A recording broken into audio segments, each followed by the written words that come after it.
Hello everyone, very good evening to all. My name is Rastip Sahu, Assistant Professor KIT, Barampur, Odisha. Let's move with the new topic today about understanding stakeholders, which is a part of strategic management, and it comes under the management studies. And this topic is maybe in your semester of second or some of these semesters like third and fourth maybe. So without any delay, let's start with the one by one detailing about who is stakeholders. And before we moving to stakeholders, first understanding who is a shareholder, then we can move to stakeholders. So firstly, if I say talk about shareholder, then it's all about a person who holds shares, or you can say own the shares of any organizations. Understood? That's the meaning of a shareholder. Because that particular person hold the share of some of the company. That's why he or she may be known as shareholders. If I talk about stakeholders, okay, this is the main confusion students are getting, that between the shareholders and stakeholders.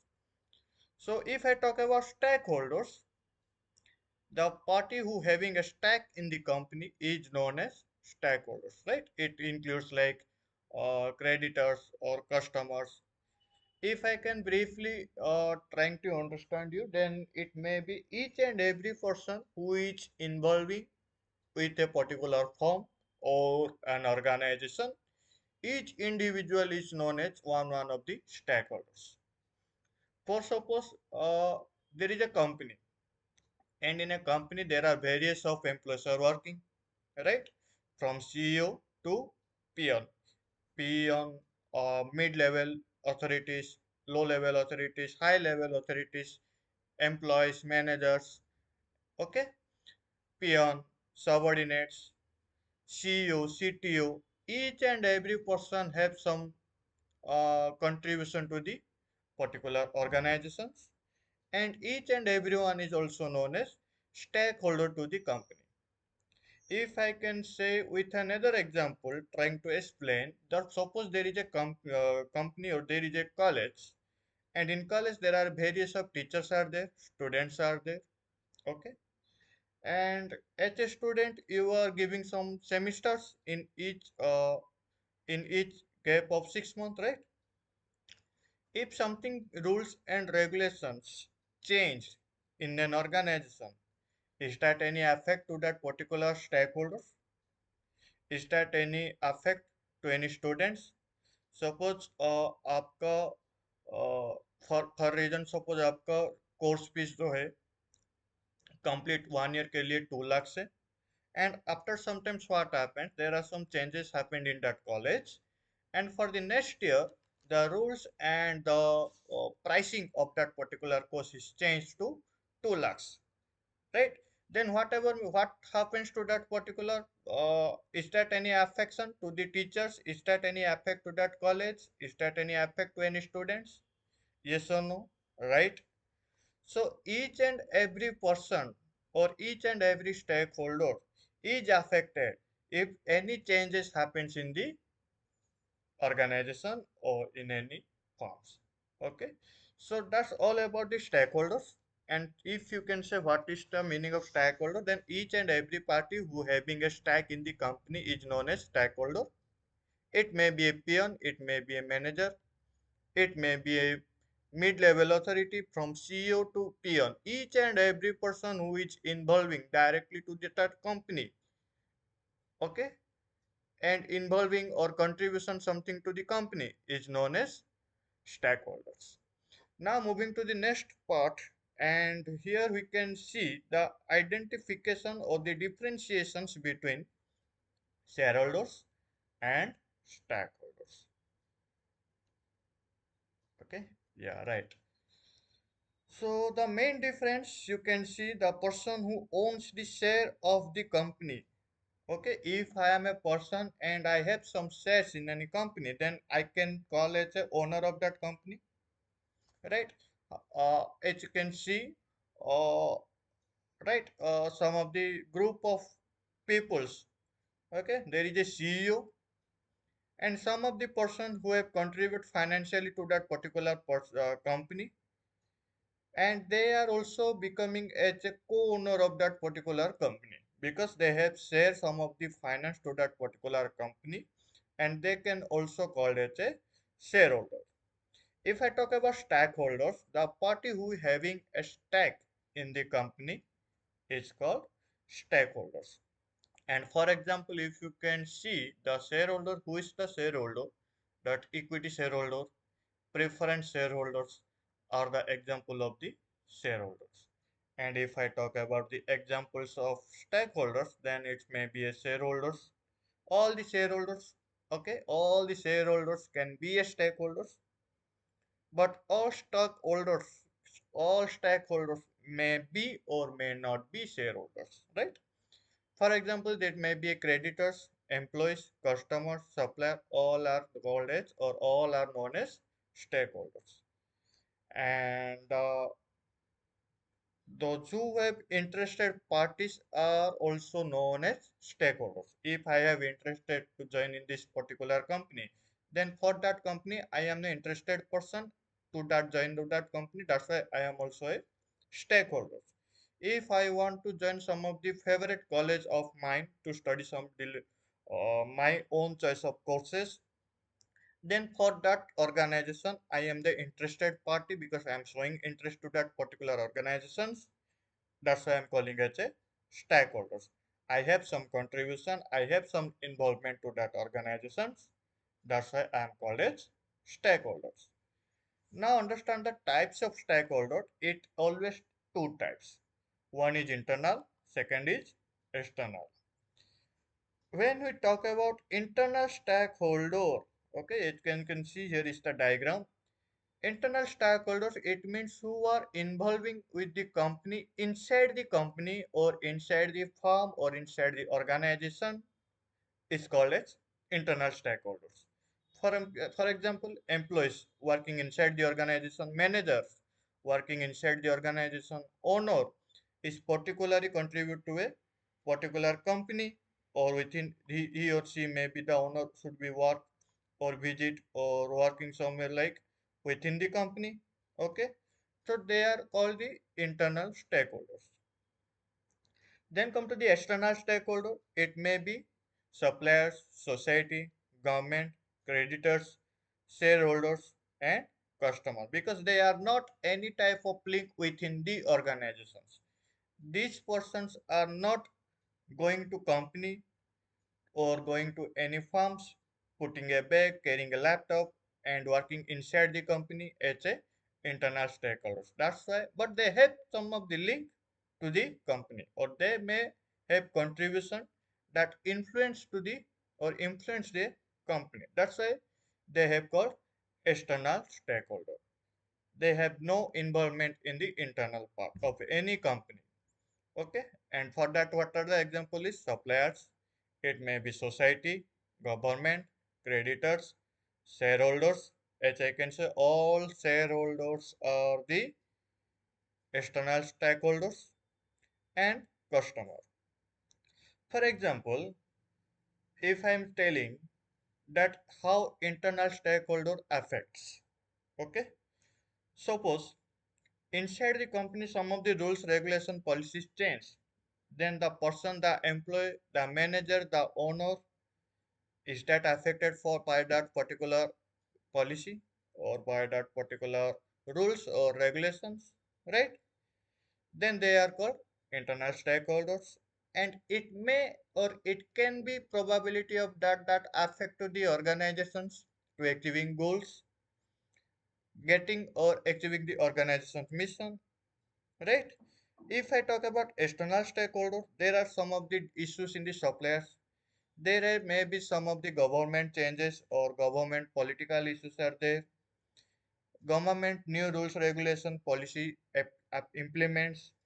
Then is that can affect to that any company or that particular company which that part of the government region or government area. Okay. Then is that company is affected by customers dissatisfaction, because customer is if not satisfied with that particular product that company is provided. If that customer is not satisfied, then that company will be affected. Maybe that company is struggling to achieving that particular goals.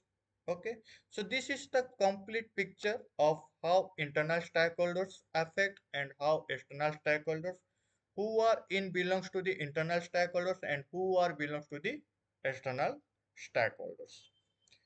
Now moving to the next part, that is, just a second, yeah, differentiate between internal stakeholders and external stakeholders. So now understood one by one that the individual and parties that are the part of the organization is known as internal stakeholders. The parties or group that are not a part of the organization but get affected by its activities is known as external stakeholders. I think everyone is understood the first point. Individual parties that are the part of the organization, they have the designation of manager, employee, CEO, CTO, peon, security guard. They have some designation to particular company. They are directly involved to that particular company. They put some of their work. They have some involvement. They have some contribution to that organization directly. That's why they are called as internal stakeholders. External stakeholder, not any customer is putting an ID card and going to office because he or she may be directly involved with the company. Is that possible? No. That's why that customer is belongs to the external stakeholders. If I say the group of parties or group that not part of the organization but get affected by the activities which is happen the inside the organization. Suppose R&D team is developing some of the product, but customer is affected because that customer is not influenced or customer is not happy with that product, then that customer is affected. Then that particular is called as external stakeholders. If I then move to the next part, next point, that nature of impact is direct, and here is the impact is indirect. They serve the organizations, they get influenced by the organization's work. Okay, the next point is responsibility of the company towards them. It means towards the particular who internal stakeholder is primary, and in external stakeholder the responsibility of the company towards them is secondary. It includes employees, owners, board of directors, managers, investors, etc. And when we talk about the external stakeholders, then it includes suppliers, customers, clients, society, governments, etc. Right? So this is what we see all about the differentiation between internal stakeholder and external stakeholder. Now moving to the part of benefits of having stakeholder in a company. If I am a stakeholder for any company, then is that possible that that particular companies get benefited from us, from a stakeholders? If yes, then we discuss one by one. The first point is enhanced decision making.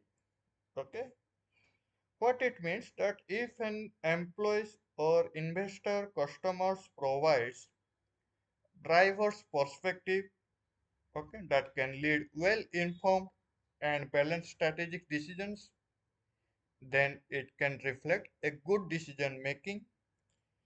Then it helps to get good insights, which helps in identifying risk opportunities easily. Okay, and it can be, we can get and we can identify it as in the early stage. Okay, so that's one of the benefit. Then second is stronger financial performance.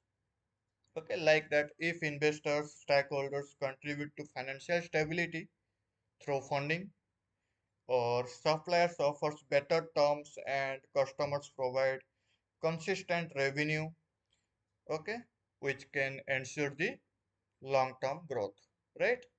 Then if we talk about third point, that improved reputation and brand loyalty, then how it affect, that it can be engaging the stakeholders which build the trust and brand loyalty. Okay, for example, especially if the customers and communities. Okay, and if there is a positive stakeholders relationship, reduce negative publicity and strengthen corporate reputations, right?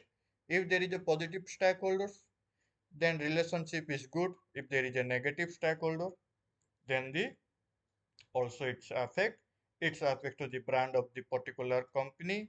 It affect to the brand loyalty. It can maybe, if there is a good stakeholder, then the reputation is improved. If there is bad stakeholder, then the reputation is declined or the reputation is reduced, right? Then next point is better risk management, which can we can say that involving the stakeholders, helping identifying potential threats. If I talk about threats, then what comes inside that legal, financial, operation, all the functions from the threats in early stage. Regulatory bodies ensures compliance with laws and reducing legal risk. Fifth point, that increase innovation and competitive advantage. What it means, that employees and suppliers contribute to new idea, new innovations. What it can, and in the result what we get, that improving good product which may be accepted by, and here is a higher chance of accepted that product or service by the customer. HL is what, that customer feedback also lead the market driven improvements, right? Then next point, greater employee engagement and productivity. Sixth point, right? How it helps, that employees who feels valued as stakeholder are more motivated and productive.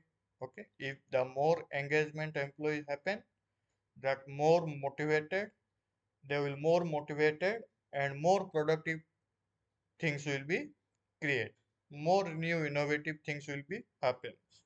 A strong stakeholder culture reduce turnover and increase loyalty. Then seventh point, sustainability and long-term growth.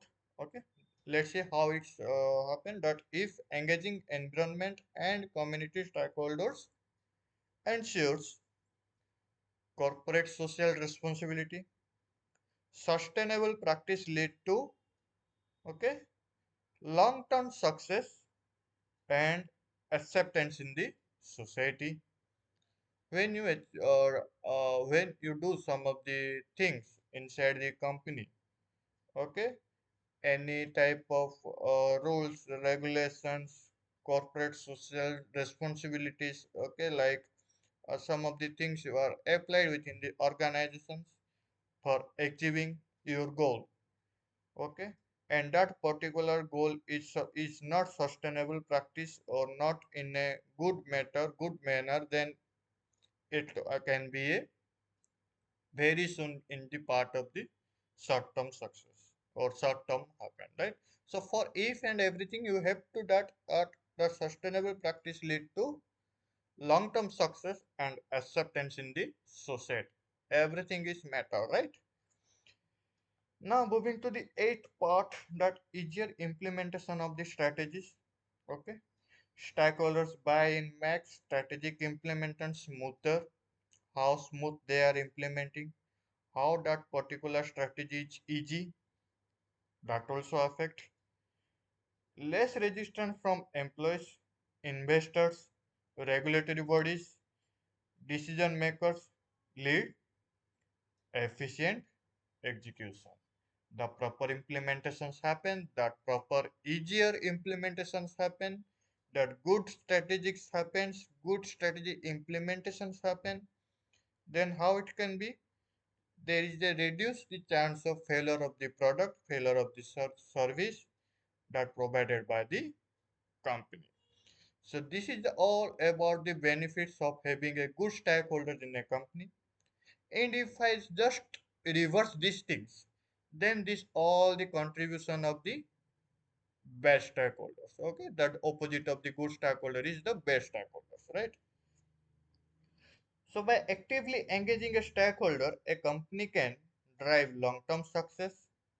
Okay, it can minimize the risk, create sustainable competitive advantage in the market. It may helpful in for an organization to produce a good revenue from the market, create a good brand value in the market.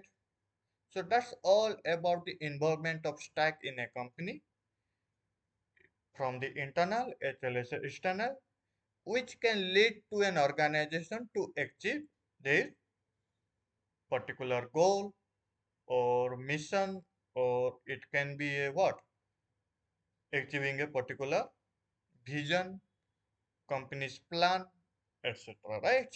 So that's all about the today's class. I think each and everything whatever we discuss in the class is uh, easily understood by you all, and I think there may be not any type of uh, doubts in that particular class what we discussed in the today's class.